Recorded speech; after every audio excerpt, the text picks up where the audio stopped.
So hi everyone, this is the last video talking about victory points.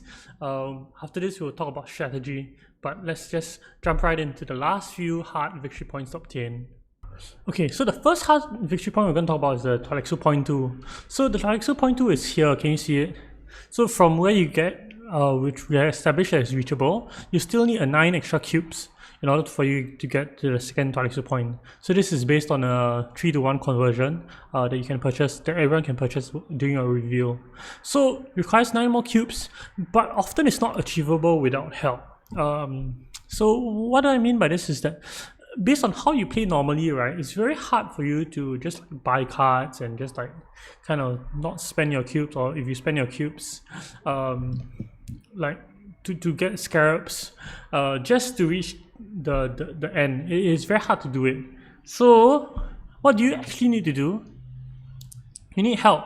So what kind of help you can get? First help you can get is you can get some Tleilaxu row cards. So the Tleilaxu row cards which can generate you a scarab, normally they're all A tier or S tier because they kind of build into another point. Okay, so you buy them and they eventually build into another point. Some of them are better than the others. Some of them have certain conditions. But all of them allow you to get your should allow you to get your second Tleilaxu point. But these, yeah, so these specific cards, if enabled, right, should be able to let you get your second Tleilaxu point. The thing about it is that you often need multiple help. Often like one case is not enough, like unless you have something like Stage Horror or activated X137. Right? So what other help you can get? You can get help through Intrigues. So the thing about Intrigues is that Intrigues are random, right? So you can't really plan for this. But if you do happen to draw like Gruesome Sacrifice or Illicit Dealings, very often it allows you to kind of push for your second Tleilaxu point. Harvest Cells generally does not help you enough. You kind of need like maybe 3 to 6 extra cubes, and so Illicit Dealings is not good enough by itself. You kind of need extra help. But do note, when you have multiple help, you can get your second point. The third is Imperium Row cards. So Dissecting Cake, Replacement Eyes, and Tleilaxu Surgeon are all S tier cards because they translate into another point. So they do it in slightly different ways. Dissecting Cake, eventually the reveal is very strong because it gets you a scarab. Tleilaxu Surgeon just speeds you along the track by itself. And Replacement Eyes, you kind of need to cull your deck. So your deck kind of needs to be thinner, and then you eventually trash it and you get the extra scarab. And the combination of the two normally allows you to get your second scarab point. But these 3 Imperium Row cards can help you along to your second point. And the last help that you can possibly have is to have a very thin deck. So I talked about it previously. You need to have a very high density of cubes on reveal, right? So to do that, you need either to have experimentations or spiritual fervors in your deck, and at the same time also you need to have a very thin deck.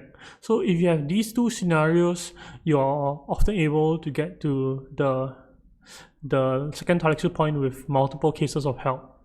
But some of these are good to get by themselves. So you get one already, then you can very often just prioritize purchasing the next thing that will help you get you further along, or just prioritize the cubes a little bit more, or drawing a little bit more. So these are the type of things that you can consider. But often you need help, and you need one of the major players, be it an Intrigue card or a Tleilaxu row card, to help you along. Okay, so what happens is that by the mid game, right? So by the mid game, you have purchased a bunch of cards, you have drew a bunch of Intrigues. You should know roughly if you're aiming for 1 Tleilaxu point and 2 Tleilaxu point. Then you just modify your gameplay accordingly. Like if you know you're just gonna hit one Tleilaxu point, right? Then you don't need to work too hard to get more than that amount of cubes, or more than that amount of scarabs. So tech points. The next hard points to talk about is tech points. So techs, they can convert spice into points, normally with a little bit extra work. Okay, so just run through the bunch of techs that have victory points on them. So first of all, we have detonation devices. Detonation devices, initially I think when the Rise of X came out, people didn't value this highly. But Lannister, I think, pioneered a meta which actually brought this to the forefront. The detonation devices actually is pretty good, especially if you have high resources. So it requires some things to line up, but very often in the mid game, right, there are some combats which people don't really care about. But once you have detonation devices, like the mid game combats which no one really cares about suddenly becomes a victory point to you. You can get it very cheaply, or you can win a very big combat and just get an extra victory point which will push you over the edge. Multiple victory points is achievable with this. Is good tech. So next is member quarters. So member quarters, you buy, you get intrigue bump, influence. You get one free faction influence, and if you have end of the game when you have 3 or more faction, you have 3 or more influence on all 4 influence checks, you can get 1 extra victory point. So this is very easy to achieve for leaders like Baron, Tessia, and Leto. Very often they have shipping, and with shipping they have extra influence bumps, and their innate character abilities allow them to get these bumps a lot easier. So for someone who has shipping, normally this is a very powerful buy, and also because you can buy text while shipping, is very often picked up by one of them and often leads into the extra point. So next you have Spy Satellites. Spy Satellites is 7 spies to 1 VP. So you can buy, if you have 7 spies, you can buy it, you trash immediately, you get one victory point. Or you can treat it as 4 spies to gain all the friendship points. Right? So whenever you have the friendship, you lose some value because you already have Spy Satellites. But I think normal play patterns is that if you have Spy Satellites, you normally will gun for 1 or 2 alliances. You have 1 or 2 alliances, then you have the other Spy Satellite points. And so then that's how this tech becomes points. Or if you have all the friendships already, then you just buy it if you have extra spies and you convert it to a point. So next you have flagships. So flagships actually is 8 spies to 1 VP. So this is actually more expensive than Spy Satellites if you look at it, right? The thing about it is that it has combat upside, so you buy it, you often can use it to like win a combat down the road. And 3 troops actually is very significant. 3 troops almost converts a city space into a highliner, assuming you have the resources. And finally, you have Holtzman Engine. Holtzman Engine, if you end the game with 2 Spikes and Slows in your deck, you can often get the extra victory point from Holtzman Engine. The thing about Holtzman Engine is that it synergizes with your Spikes and Slows strategies, so it's very easy to buy Spikes and Slows when you have Holtzman Engine. I think, yeah, it's a very good card, often game winning by itself. Okay, so there are 5 cards that have victory points on them. So Opulence, Guild Ambassador for Humanity, Saidina, and Scientific Breakthrough. So first of which we have Opulence. Opulence is very often a free point, right? Or free points if someone has interstellar shipping. So the person that has shipping normally has a lot of extra ways to generate Solari. And 5 Solari is almost 6 Solari. And yeah, once you have that, it almost prints victory points by itself. If you don't have shipping, you often need to play it once to wealth, get 5 Solari, and then you be able to cash it out next time you see it. So the thing about it is that Solari combat has become a lot higher priority when you have Opulence, especially in the mid game when no one really wants Solari, and like everyone has their Sword Master, High Council already. But to you, it's almost like victory points. So it's very often good to get Solari mid game through combat if you have Opulence. All these cards are S tier in one way or another. They're all very good. So Guild Ambassador. So this requires the Spacing Alliance, but often once you have the Alliance, it's often one of the easiest to cash out. Like 3 spice is not a lot. And there are often many ways to collect spice. You just need to be aware about it and then don't spend your spice in areas where like you can't afford to spare. Yeah, I think even this card is very good even if you're not using the on reveal. Yeah. Next we have For Humanity. So For Humanity requires the Bene Gesserit Alliance. So I honestly think this is one of the hardest to trigger. One thing, it costs a lot, so you don't often get it in your early rotations. You get it somewhere in the mid game unless you play Helena or Paul, but maybe Ilban, but Ilban is in the meta, but I don't think you see For Humanity very often as Ilban. So one thing about it is that because you only get it in mid game, it's very often hard to plan around it. But if you do get it early, it's very good. I think the most effective way I've seen someone use it is that they just go all the way up Benny, no one is incentivized to chase them, and eventually they have one reveal where they can come down 2 in Benny and just get an extra point on reveal. Yeah, I think normally when they try to end the game. Yeah, well, so I honestly think this is one of the harder ones to trigger, but oftentimes the on play, right, when you go to benches, right, and get extra influence, the on play is almost as good as a reveal, because I mean, one influence is half a point, right? So when you're playing it, it's a very good action to play. So we have Sayadina, 3 water to 1 spike, 3 water to 1 point, right? It's relatively easy to trigger. You very often can have like 1 water, then you just once you buy Sayadina, you often just get another water, and eventually you just go to Still Suits, get the 3rd water while playing Sayadina, and then cash it in. Very often when you buy Sayadina, you want the Fremen Alliance. You want the Fremen Alliance because you are going to Still Suits often, and also the alliance bonus, when you pass 4 to get extra water, is often very relevant when you play Sayadina. One thing about it is that I think that people undervalue the 3 reveal on this card. It's very often good if you have the Fremen Bond to just reveal it.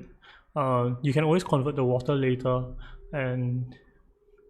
but yeah, it's a good card and quite easy to trigger. When you have this, the water combats become a lot higher priority to you. And next you have Scientific Breakthrough. So Scientific Breakthrough actually is one of the cards that have risen up very high in my rankings. I think initially when I rated it, I didn't rate it as like a SS tier, but it's definitely SS tier. Like 3 cubes to 1 VP. Like when you buy it, you almost definitely trigger it at the end of the game. You just prioritize it a little bit higher, you research a little bit higher, and then it's very easy to get a VP from this. Normally the person who buys this normally gets extra VP. So if you see in the row, normally do buy it, no matter where you are on the track. Okay, so very good card. One thing is that you do need to know that if you're spending 3 cubes to 1 VP, this doesn't give you scarabs, so just make sure you get your Tleilaxu point as well. Okay, next we'll talk about intrigue points. So there are a bunch of intrigues that have points on them, so let's just run right in. So first we have resources to points. So the difficulty to this is low. So Sleeper Must Awaken, Chome Chest, and Stage Incident are all very good cards. Right? It's very easy to trigger them off, and they often cannot be stopped. Right? Like you don't know when someone has it, and when someone has it, it often pushes them very suddenly to trigger endgame. And when you can't account for when endgame is triggered also, you very often don't maximize your points. So they can trigger endgames very suddenly, and they are very easy to accomplish. So war chest and economic positioning are slightly harder to achieve.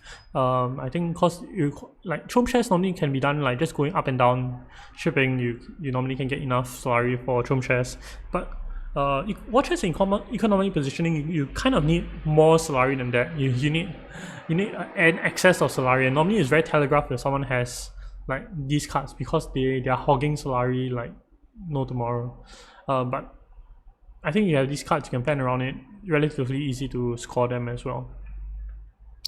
Next up is the genetic marker to points. So I still think these are good. Very often at times you if you have these cards, you can just prioritize research more, and you'll get to the end of the track, and you can you can cash it out for a victory point at the end of the game. One thing I think you should know is that if the top half of the card normally gets you a victory point as well, you should normally just play it for the top half. But if you get them relatively early, you can plan around it and just prioritize your experimentations and research a lot more. Yep. I think it's slightly more difficult than the resource ones, but overall it's not too bad. So the next one we talk about is machine culture. Machine culture, if you play the top half, you can acquire tech, and then if you have 3 or more tech tiles, you can get a victory point. 3 or more tech tiles is generally quite hard to achieve. The exception to this is that when you have full reign of interstellar shipping, normally you have abundance of techs, or if you just have a lot of spice, you can get a lot of techs. But very often the top half, you should consider playing the top half unless you're almost like you're 2/3 away there. You just need to buy 1 more tech, then you should aim for the bottom one. But very often you should look at the top half of this card. It is quite hard to accomplish. So the next we have Grand Conspiracy. Grand Conspiracy, right? Their mixed goals is 2 Dreadnoughts, 1 Spice and Slow, 4 Influence on 2 tracks, and a C on High Council. If you have only a 3, you have 1 victory point. If you have all 4, you have 2 victory points. The thing about it is that this card requires a lot of Solari. It requires a lot of actions. The thing about it is that it requires a lot of actions, right? And then you still must get 2 Dreadnoughts and High Council. So you need action, so you need Swordmaster, 8 Solari. You need 5 Solari for High Council, which is 13. You need another 6 Solari for Dreadnought, so that is 19 Solari, right? And then that is 2 actions on Dreadnoughts, 1 action on High Council. Then you still need to have actions to get your 2 alliances. And the 2 alliances that you have, right, are not guaranteed yours as well, because you only have 4. Then you must still get your other 2 friendships. So very often this card is very hard to accomplish, and it's very often a trap to go for. The only time you really can go for it is that you have you have like free reign of interstellar shipping, and you have this excess Solari to do. And most of the time you still don't prioritize these goals. You just see at a relatively late stage of game whether any of them are achievable. Like I think the easiest way to do it is just that if you have High Council, you bought a Spice of Soul already, then you can pursue 2 alliances. I think that's the easiest way to go about it. Or maybe you already have a Dreadnought, or like some Dreadnought plan is in the work, but the amount of actions it takes is really very high. So this card is very often a trap. But if you have it, you can consider it, but don't force it. Forcing it is normally bad. So next we have Plans Within Plans. So this converts faction influence to points. The difficulty to this is medium, but it's a lot easier for the Interstellar Shipping player or the Swordmaster player, right? Because if you have Swordmaster, you have more actions to go to factions. If you're Interstellar Shipping, your yellows become almost faction points as well, right? So a lot easier for leaders who have faction abilities like Baron, Tessia, Leto, right? Very often very often the game goes long. This is a definite 2 points, right? But if the game ends on round 7, you need specific leaders to kind of maximize it. So corner the market, right? Probably is the easiest 2 points to get. So one thing is game winning by itself. Your Spice and Slows become more points. You buy 2 Spice and Slows and you have that at the end of your deck. At the end of the game, they become 1 more point, and if you have the most Spice and Slows, you get another point. So the thing about this card is that because it's a win condition, you can very easily just like tunnel vision and turtle into it. You just ignore everyone else and you just buy Spice and Slows and win, and very often this will lead you to win the game. Then you can buy things like Holtzman Engine and all the other things that help you get Spice and Slows, and they all are quite synergistic in nature, and yeah, it's very easy to 2 points to get. Very often at the end of the game, this card will reveal and someone will just feel bad because they lose to corner the market. So we've done with all the intrigue points that have victory points on them, but there's some intrigue points, right, that can be converted into victory points in the right conditions, right? So if you have combat cards, they can convert into combat points early in the game.